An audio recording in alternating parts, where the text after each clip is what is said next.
Are you curious about how Capstone Leadership Solutions can help your small healthcare organization to improve and grow with more speed and ease? If so, reach out to us at capstoneleadership.net. There's a contact us page, or you can email us at info@capstoneleadership.net.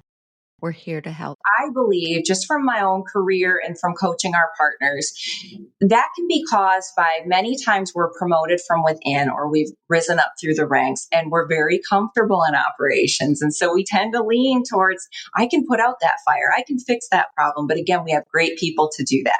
And so really helping our partner organizations to identify best practices for becoming more strategic focused and using delegation to entrust in their leaders and the departments to deal with those operational matters on a day-to-day basis.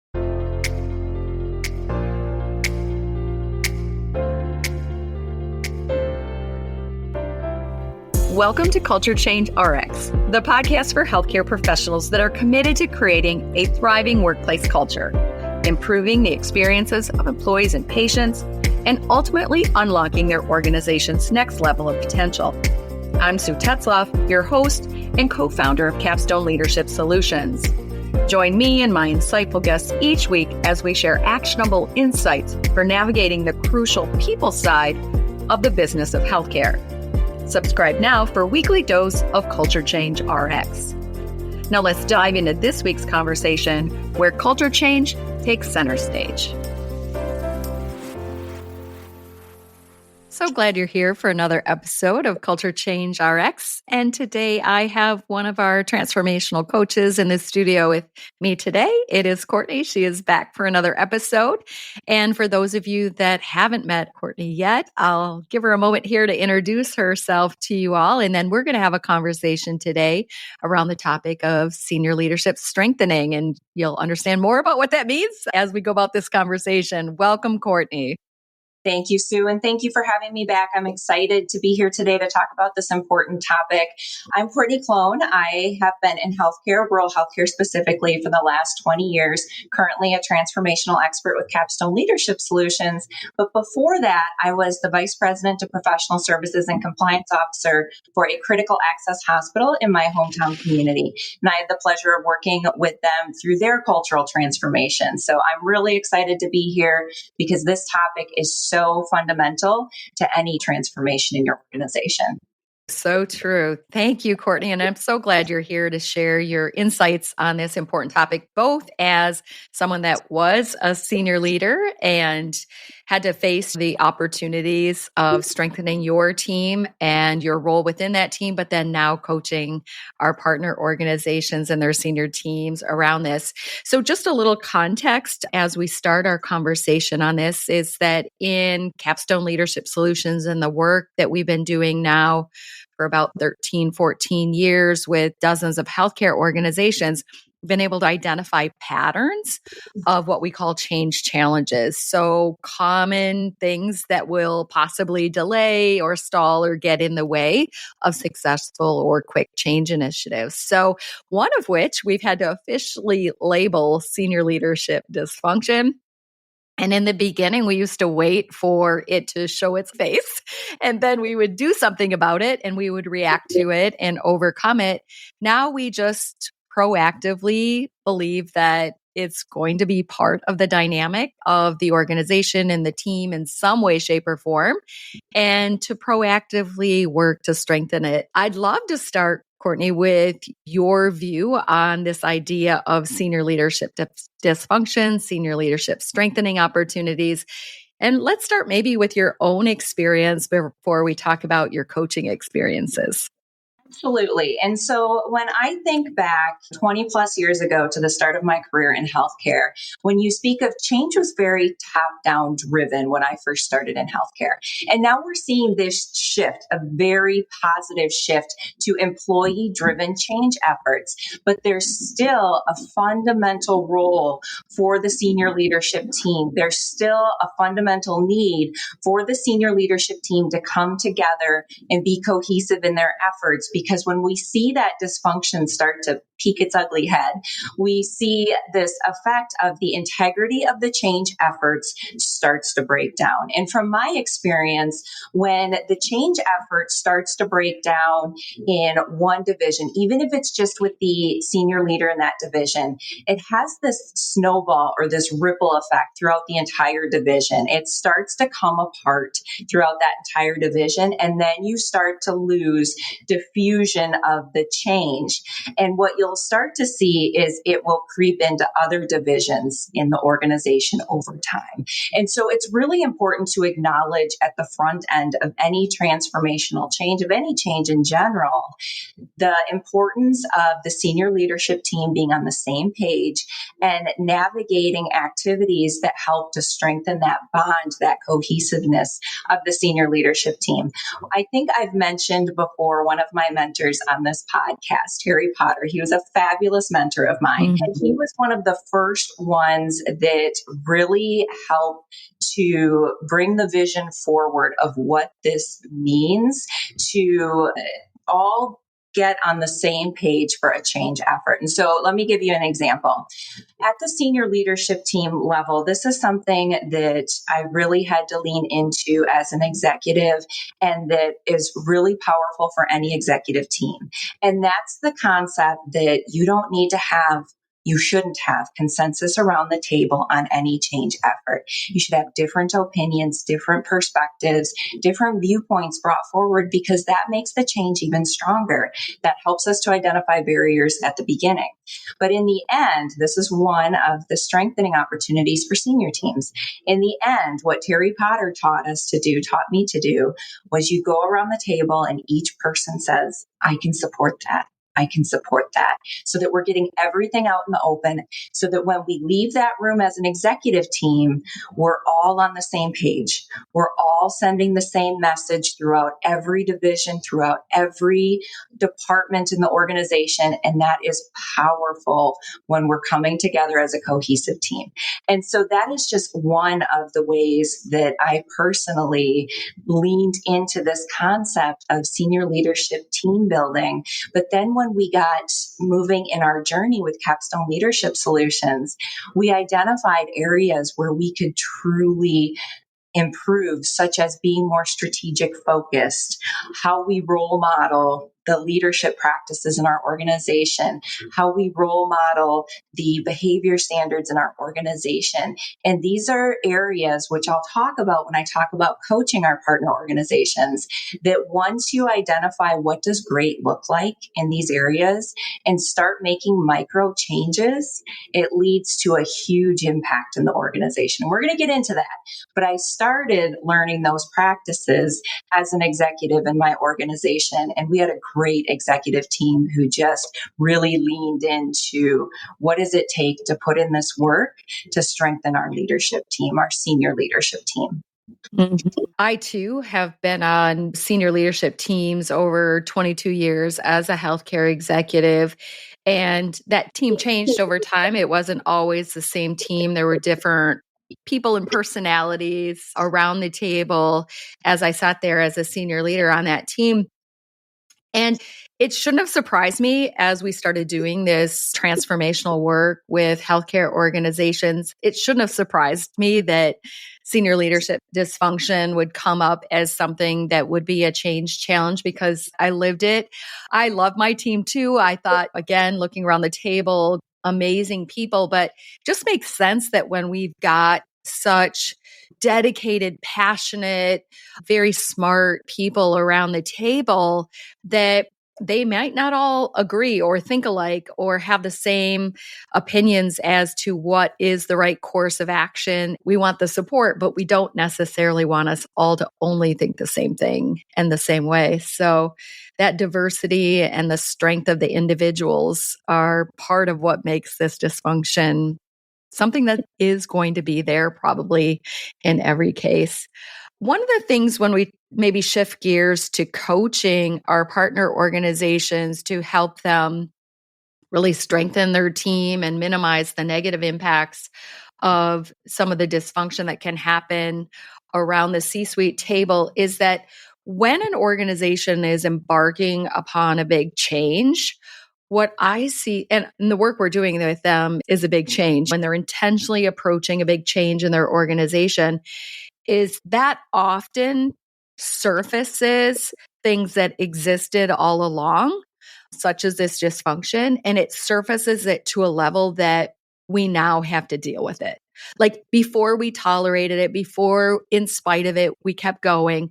But now we're at this point where it can't be ignored. It can't be just tolerated. We have to do something about it. So let's get into that mode of what can you do about it? Like, it's not like we can change the personalities and the experiences and the history of each of these individuals that gather around the table. But now that they've come together, what can we do to make them stronger as a team?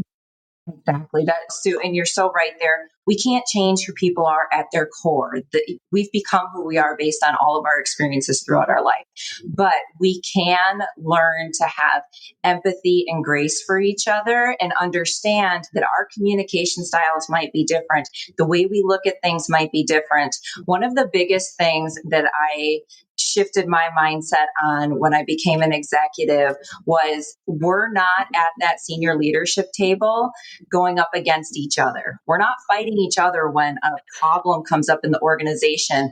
We're working together towards a common vision, a common objective. If there's a major budget need in the middle of the year that we weren't expecting and it's in the nursing division, it's not just on nursing to figure that out. We're all working together. So that's what I mean by that. But let's talk through the categories we look at for opportunities for strengthening your senior leadership team. So there's 5 key categories that we're going to take a look at when we're looking at the greatest opportunities for your SLT. And we're really looking for the one you're going to just start with. So you don't want to bite off more than you can chew here. Just start in one area and then it will lead to the next and the next. The first being, are you strategic focused? So if you were to pull out your agenda from your last senior leadership team meeting, did you spend more time in operations in the whirlwind, or did you spend more time on future focused strategy? And at the executive team level, you've got great teams in your divisions who are focusing on that day to day. They're focusing on operations. At the executive team level, you should primarily be focused on strategy. And so in some of my coaching, we've found that some SLTs don't have agendas. They wait till the meeting and whatever comes on the table gets talked about. The challenge there is, generally speaking, it will be operational things that get thrown on that table, the flavor of the day, the fire of the day. And so I want to encourage you to have an agenda for your meetings. But then the other category is, we have an agenda, but it's all operations.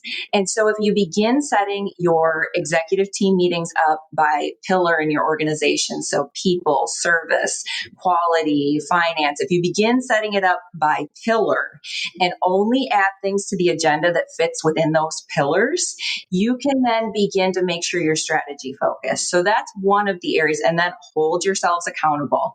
It's okay, and I encourage it, before you start your team meetings, once you move to this model, go around the table and challenge, is anything on this agenda that should probably go to an operational team?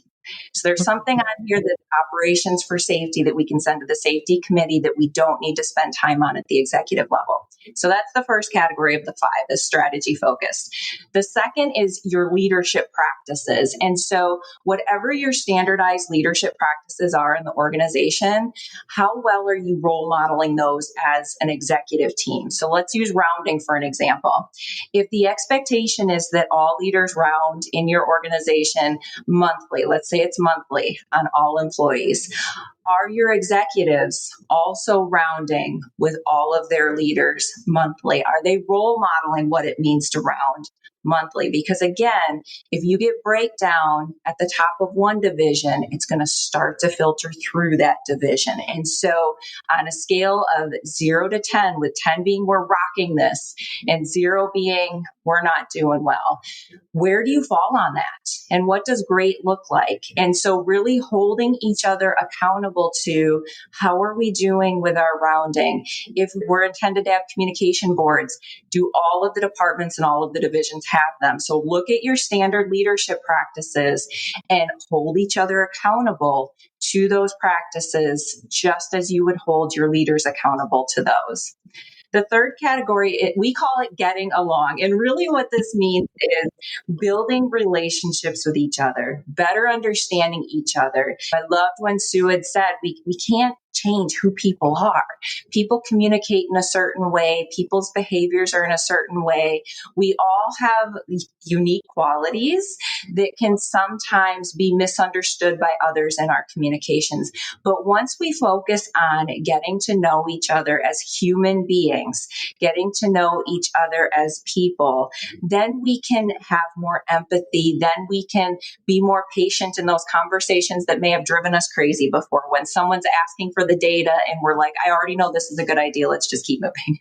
No, we want to be respectful of each person's needs in making a decision. And so that's what we mean by getting along. How can we strengthen our connection with each other so that we can team together more effectively? The next category is decision making and process and rights. And so what is your process for making decisions at the senior team level? So I gave that example that Terry Potter taught us of, I can support that. I can support that. That prevents the water cooler conversation after the meeting of, I can't support it, but I didn't say anything because I wanted the meeting to end. No, we don't want to do that. We want to make sure everybody leaves that meeting on the same page. And so that's just one example, but what is your actual process for getting to a final decision and then moving forward with that decision in the organization? And so how do you navigate that and make sure you're consistent every single time? Whether I was bringing something forward or our VP of HR, we knew we were going to follow the same process. We were expected to bring the same type of content. We'd have the same type of conversation. And then we would move forward with, I can support that, after we gave different opinions on the topic. And so what does your decision making look like? And finally, upholding and role modeling the standards of behavior in the organization. Your behavior standards in your organization, those are your concrete foundation for your culture. And so those must be role modeled at every level of the organization and every corner of your organization. Leaders, executives, providers, volunteers, employees, board members, everyone should be role modeling those. And so making sure that doesn't have cracks in it at the top of your organization is going to be what hardwires that consistently throughout your organization. Now, I do recognize we're all human. We are all going to have moments of getting tripped up, but acknowledging those moments, correcting that behavior, and moving forward is what shows your teams that it's safe to be vulnerable and that we are committed to role modeling these. Even on the days when maybe we trip a little bit, we're still committed to role modeling these. And so those are the 5 categories that we really fall into when we're looking to do senior leadership team building, because these categories house some initiatives that are hugely impactful to the success of your change, to the success of that future vision of your organization, and can extinguish that fire of senior leadership dysfunction in your change efforts. And so really that's what the model looks like in a nutshell. Circling back again to our own experiences, these 5 focus areas of strengthening, I can see even in my own 22 years of experience on different senior executive teams, how at various points in time, one or more of those was really our big problem. Fortunately, they weren't all a problem all at the same time, but there were different times or with different teams where one or more of those was really important for us to focus on strengthening our team. Do you see a trend in the coaching that you're doing with our partner organizations? And for those that don't know that are listening, a partner organization for Capstone is an organization that's committed to adopting the Capstone framework, formula, and 4 systems for wide-scale change to really strengthen their culture, improve the effectiveness of their leadership teams, engage their employees through employee-driven teams to improve and grow their organization with a little more speed and ease than it can be. So when you're working with a partner organization through the adoption of the framework and you're working with their senior leadership team, is there any trends you're seeing in those 5 areas, Courtney? Or is it like in my own experience where it's just unique to the team and it's different? Or do you see a trend where one of those areas is more common to be a problem? So there's actually 2 pretty common areas, and they come in pretty neck and neck to each other. And the first is that strategy. And I believe, just from my own career and from coaching our partners, that can be caused by many times we're promoted from within or we've risen up through the ranks and we're very comfortable in operations. And so we tend to lean towards, I can put out that fire, I can fix that problem. But again, we have great people to do that. And so really helping our partner organizations to identify best practices for becoming more strategic focused and using delegation to entrust in their leaders and the departments to deal with those operational matters on a day-to-day basis. So strategy is the first one. And the second one is that getting along category. And it's because we are humans and we're all very different. We have different personalities. One of the resources that many of our partners in the coaching that I've done, they tend to lean towards is the 5 dysfunctions of teams from Patrick Lencioni. And the 5 dysfunctions of teams really helps to break down what are those core dysfunctions and how do they play on each other to strengthen our organization. So the first one is the absence of trust. If you don't have trust on your senior leadership team, you can't be effective. And so really working with each other to better understand the decisions, better understand where each of your peers is coming from, really working on trust, which is all about relationship building with your peers on your senior leadership team. So that's where this fits into getting along. Then we have fear of conflict. If we don't trust each other, we're not going to bring up different perspectives. And as Sue and I have reiterated, you don't want consensus. You want different perspectives. And so if we don't trust each other, we're just going to shake our head, yes, let's do, even if we disagree. And that doesn't help the team in the long run. We then have lack of commitment. If we don't agree with the decision that's been made, we likely aren't going to support it when we leave the room. And lack of commitment is fueled by that absence of trust and fear of speaking up, which leads to avoidance of accountability. I didn't make this decision. This wasn't my idea. Someone else said it and I was outvoted. No, we don't want to be doing that. And so then the final component of the 5 dysfunctions of teams is the inattention to results. If we're not buying into the decisions made, if we're not working together, we're not focusing on those results because likely those results aren't trending in the right direction because we're not a cohesive team at that point.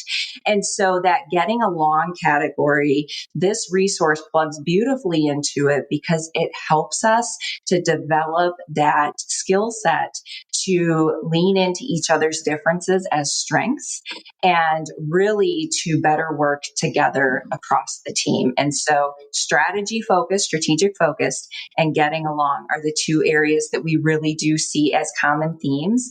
And then those other areas, once you grab onto those big areas, you might identify small things in those other areas, but that's the point when you can work on them. You have to get through the big ones first. What's the approach? I know what it is, but if you could explain the approach that we recommend for our partner organizations to continually have a focused effort on strengthening the senior leadership team. Like you said, we can't do it all at once. It's not the only thing we have to do. It's a continuous strengthening process. So what's the rhythm and the format that works to have this effort that's ongoing to continually strengthen a senior leadership team? You bet. And so the first thing that you want to do is you want to have a facilitated conversation around where is your greatest opportunity for improvement. So we actually have a great worksheet that we use with our partner organizations to walk them through this activity. So it literally looks at those 5 categories that we've just discussed. It asks, what does a 10 look like? So if we're strategic focused, what is a 10 in that area? What are we talking about? How are our meetings structured? How are we behaving? And then we rate ourselves. Are we a 1? Are we on the lower end of that? Are we a 10? Where do we fall in the middle? And that's going to help us to align with what's our first focus area at the end of this exercise. What actions or standards can we commit to get us closer to a 10? And so what aren't we doing today that we could do tomorrow that's going to get us even closer? And then how will we monitor? And that's the big thing. So this isn't a one and done activity. It's how will we monitor? And so in my experience, when I was an executive in my organization, I had facilitated this conversation with our executive team. And then we met every single week. So this wasn't something that was on the weekly agenda. Busy agendas, packed agendas. This was something we came back to each month just to talk about what have we done in the last month to get us closer to a 10 in this category. And then at the end of a quarter, what we would do and what I coach our partners to do is we would come back to this same worksheet and we'd talk about how far we've come in the quarter with the one we're working on.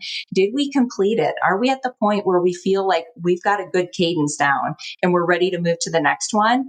Or do we still have some tactics that we need to work on in the next quarter to continue moving this forward? Now, this is where that change model, PDSA, I'm going to bring that up, plan, do, study, adjust, because even if you get to the end of a quarter and you're like, we're great here. I feel we're really close to a 10. We're hovering a 9 and a 10.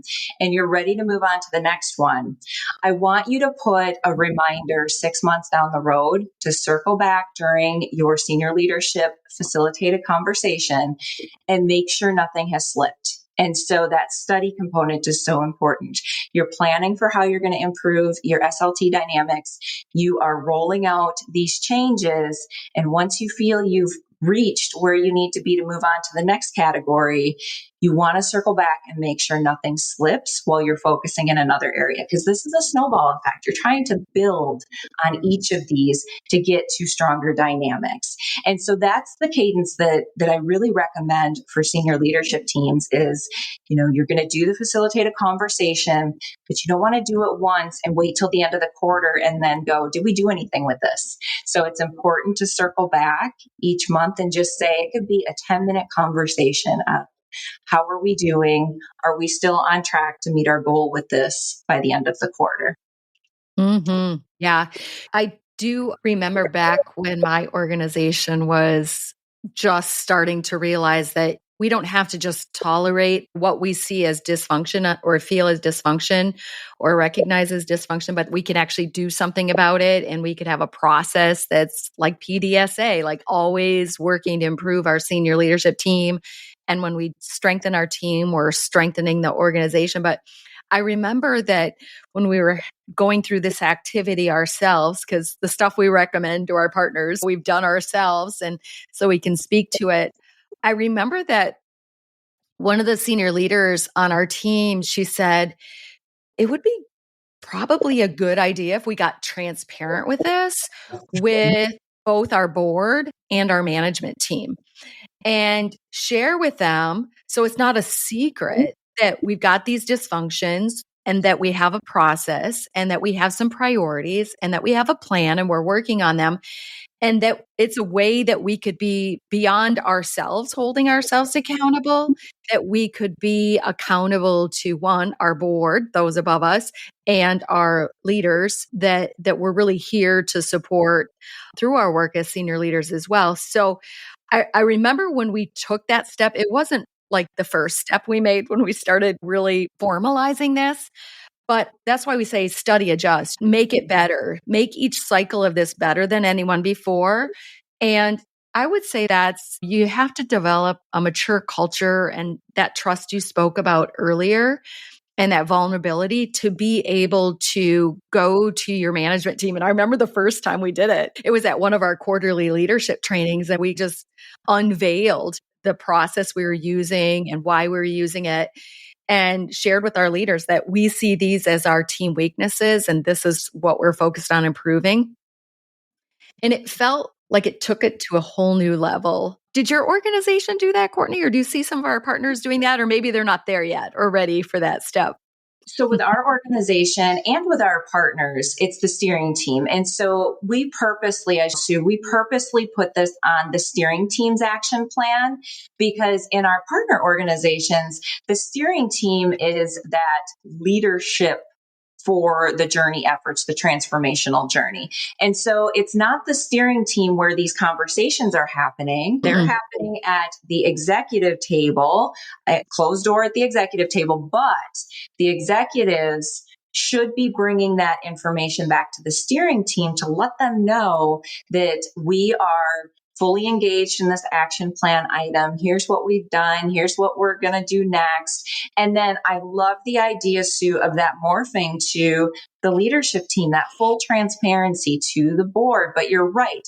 That comes with that very mature culture. One of the things you might notice when you're first navigating these activities, and I noticed it as well the first time that I had facilitated one of these conversations, is you might get crickets. You're going to say, okay, what does a 10 look like for our organization? And that might be an easier one to answer. But then when you get to the questions on where do we currently sit and what needs to change for us to get closer to a 10, you might have crickets. And so that might not be the point in the process where you're ready to have this more transparent. And when you do get crickets, the approach I've always used and that seems to be really effective is I'd go around the table and ask everyone to give input. And that makes sure everybody's voice is heard. And then we'd move on to the next one.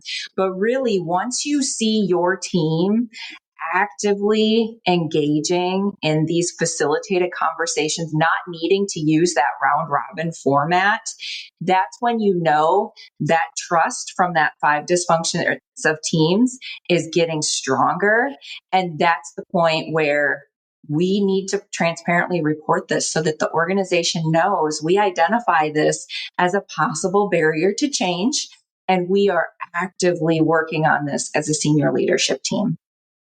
I just think that any organization, even not a partner of ours, any organization that has a senior leadership team, and if they're a healthcare organization, they probably all do, is really at least starting some sort of organized process for doing this.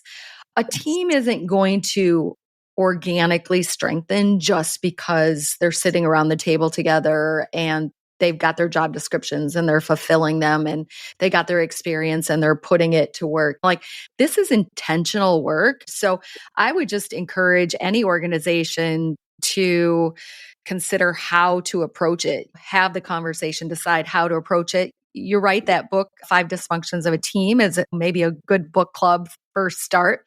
But in your point, it only addresses one particular area of 5 areas, but it's a starting point. And maybe that's a just start starting point for a lot of senior leadership teams. What do you think would be a just start starting point for an organization that doesn't have an approach? I love that, Sue, as a just start starting point, that book club concept where we're reading this together. I think sometimes what can get in the way of us having healthy debate and healthy conversation is just the stories we tell ourselves, the facial expression somebody's making where they don't intend for it to come off in a negative way. Somebody sitting back with their arms crossed when really that's how they process information. And so really that getting along component is a big one. But another easy one to grab is, as I mentioned at the start of the podcast, your agenda for your senior leadership team meetings. Pull that out. Take a look at that. What have you focused on in the last 4 SLT meetings, and what percentage was operational? Because that's another one that's a low-hanging fruit kind of a thing to make an impact on just by making some minor tweaks. Organize it by pillar. Have open conversation about what's on here that probably shouldn't be on here, that should go to another committee. Those are powerful things that you can do that don't take a lot of time, but make a huge impact. For some of these things, it's going to feel like a big elephant sitting in the room. The getting along category, there's some conversations there that aren't going to be comfortable, but let me tell you, the trust and the respect that is built by having those conversations far outweighs any discomfort you're going to feel putting it on the table. So it's worth just starting. But those are the two categories I would recommend just grabbing something from. So do focused and getting along. That book club is a great idea for getting along. Look at your agendas for strategic focused and just take one step forward. Oh, this has just been really packed with some useful tools and advice. And it's not just a good idea. This is stuff that has been tested in dozens of senior leadership teams. So we know the baseline of where they start. We know where they can get as a team and the tools and the focus areas that got them there. So what a beautifully packed episode with lots of things that folks can just start. So thanks for that. I can't believe how fast 30 minutes goes when we get on a topic that's so useful and so important to healthcare organizations. Any final thoughts, Courtney, or words of advice or wisdom for our audience out there on this topic as we wrap up today? I would just say that as it can feel heavy to start this type of work, this is fun work. This is work that is going to develop connections that will last you a lifetime in your career. And so this is how we develop those deeply rooted connections with our peers on the executive team, so that when a problem is thrown on the executive table, you are no longer fighting each other, lobbying just for your divisions. You're looking at the bigger picture, the bigger vision, and you are working together to come up with a solution. And that feels different in the best of ways. That is great. I love that you use the word fun in that advice, because we say that even with this big transformational effort, it is work, but it is fun, purposeful work, and so rewarding, and it can be fun, and we can make it fun. And I know I just gave this advice recently to one of the CEOs that we work with in a partner organization. And when their team does this, they do it every 6 months, actually. But then every quarter, they do their strategic updates at their administrative meetings. And, she said, they're not feeling so fun. And I'm like, let's think about how we can infuse fun into that. Do we change the location? Do we do something as like a pre-game and a post-game that's fun, and sandwich the work of this in between? And so I like that idea of just truly approaching this as important, strategic, important work, but also that it can be fun. Yes, absolutely. Yeah. Thank you again, Courtney, for being here. It's so great to have our coaching team as part of our podcast and our ability to get some great, useful information in the hands of healthcare organizations that are wanting to elevate their culture and results. So we'll see you again next time. Thank you so much for having me, Sue. You're very welcome. Thanks for tuning in to Culture Change RX. If you found value in today's episode and you are a believer in fostering change in healthcare, join us in making a difference. Follow, rate, and review our podcast on your favorite platform. Share it with colleagues and your network. Together, we can make a lasting impact. Until next week, keep inspiring positive change.